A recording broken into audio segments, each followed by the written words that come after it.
Audio Jungle. देखिए बारे में क्या कार्रवाई हुई कि नहीं हुई है? कल हमारे गांव के उत्तर साइड में घाघरा नदी पड़ती है, वहां पर एक नीलगाय को रात में 4 फायर करके उसको गोली मारी गई। इसके बाद में उसको दौड़ा के और 3 बजे उसका वध किया गया सवेरे। वहां पे कुछ किसान अपना गेहूं की फसल बचा रहे थे। वो किसान जब एकदम से धाए 4 फायर हुए तो वो किसान डर गए और उन्होंने डरते डरते मुझे सूचना दी। उन्होंने कहा मेरा नाम भी मत ओपन करिए। वो लोग बहुत डरते हैं कि हमको फसल बचानी है, क्योंकि ये जो नीलगाय और गाय काटने वाले लोग हैं इन्होंने इतना दबाव बना रखा है हमारे क्षेत्र में कि लोग एक बार देख लेते हैं फिर भी डर जाते हैं, क्योंकि इनके खिलाफ कोई कार्रवाई तो होती नहीं है, प्रशासनिक कार्रवाई होती है, ना डरें।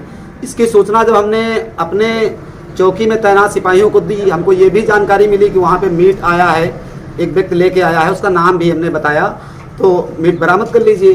तो पुलिस ने कहा नहीं, ऐसे हम किसी के घर में नहीं घुस पाएंगे और उसके साथ में कुछ एविडेंस होने चाहिए।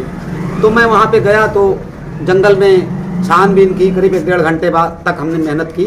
इसके बाद वहाँ पे हमको ब्लड, आंत, उजरी, पचौनी सब कुछ मिल गया। तब हमने फिर कोतवाल साहब को फ़ोन किया और वहाँ से 5-6 सिपाही गए, उन्होंने बिस्तरा भी सुरक्षित किया है, लेकिन अभी तक ना मुकदमा पंजीकृत हुआ है, ना ही किसी मुलजिम को गिरफ्तार किया गया है।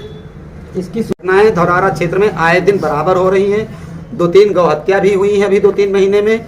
उन किसी भी घटना का पूर्णतया ना खुलासा हुआ है, ना ही किसी मुलजिम को जेल भेजा गया है। एक नज्जापुरा में एक घटना हुई थी आज पूर्व, काफ़ी दिन पहले की बात है जी। उसमें क्या कार्रवाई हुई थी? उसमें कुछ मुलजिम पकड़ के लाए गए थे, एक बोलेरो गाड़ी भी आई थी, लेकिन अब पता नहीं भाई किस दबाव में आकर के पुलिस या पैसे का लेन देन करके उन सब मुलजिमों को छोड़ दिया गया। किसी के ऊपर कोई मुकदमा नहीं पंजीकृत। एक लहबड़ी गांव पड़ता है यहाँ पड़ोस में, वहाँ पर आए दिन जो है गौ हत्या हुआ करती है, लेकिन कोई कार्रवाई नहीं करते इंस्पेक्टर साहब। इसके बारे में आपने सूचना दी है? जी, बराबर हम सूचित करते रहते हैं, प्रशासन को बराबर सूचित करते हैं और मुझे भी खतरा बना रहता है, लेकिन मैं घटनाओं को केवल उजागर करके उसके बाद हाथ पांव मार के बैठ जाता हूँ। प्रशासन कोई कार्रवाई नहीं करता है, किसी भी मुलजिम तक को अभी तक नहीं गिरफ्तार किया गया है। आपको सूचना दिए कितने दिन हो चुके हैं? अरे 2-3 घटनाएं हुई हैं, एक तो शायद दिसंबर में घटना हुई थी, उसकी भी। दिसंबर वाली जो घटना हुई है जी, उसमें अभी तक कोई कार्रवाई हुई है या नहीं? नहीं, उसमें कोई कार्रवाई नहीं। उसमें 4-5 लोगों को गिरफ्तार किया गया था, ये मेरी जानकारी में आया था। क्या वो जेल गए? नहीं, जेल नहीं गए, उन सबको छोड़ दिया गया। क्या मामला इसमें लग रहा है कि किस बेस पे छोड़ा गया है, क्या एविडेंस था?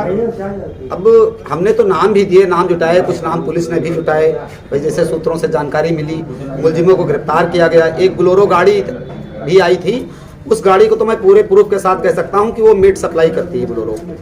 और उस गाड़ी का नंबर क्या आप जानते हैं? नंबर तो हमको नहीं पता है, लेकिन वो गाड़ी यहाँ थाने में आई थी, 2-4 दिन रही है, इसके बाद उस गाड़ी को छोड़ दिया गया। क्या लग रहा है कि कोई इसमें मामला लेन देन का है, या कि भाई या तो राजनीतिक दबाव है या लेन देन कर रही है, कहीं ना कहीं कुछ ना कुछ तो है, नहीं तो अपराधियों को क्यों छोड़ दिया जाता है? अच्छा ये बताइए, यहाँ पे धौरारा में आए दिन चोरी और कई कांड होते हैं, किसी में खुलासा कर पाए इंस्पेक्टर साहब ने? नहीं, अब हम ज़्यादा चोरी की तो जानकारी नहीं हमें है, क्योंकि हम गौ माता की सेवा में ज़्यादा समय देते हैं। बाकी कुछ चोरियां भी ऐसी हैं जिनका खुलासा नहीं हो पाया जी। कल की रात में कुछ लोगों ने एक नीलगाय को 4 फायर किया और उसके 2 फायर लग भी गए। वहाँ पे कुछ किसान फसलों की रखवाली कर रहे थे, वो इतना डर गए कि दहशत के मारे वो अपना खेत छोड़ के और सीधे अपने घर आए।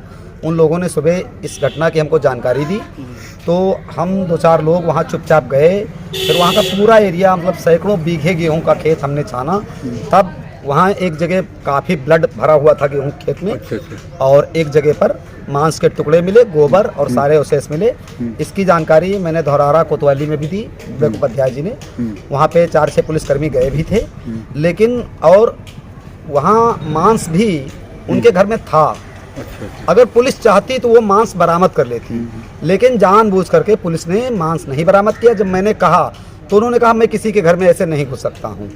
लेकिन अगर इसी प्रकार पुलिस टालती रही तो भाई, अगर आप गौ हत्या करके मांस लेकर आए हैं तो हम आपके घर में घुसने के लिए तैयार हैं, आपको गोली मारने के लिए तैयार हैं, खुद गोली खाने के लिए तैयार हैं।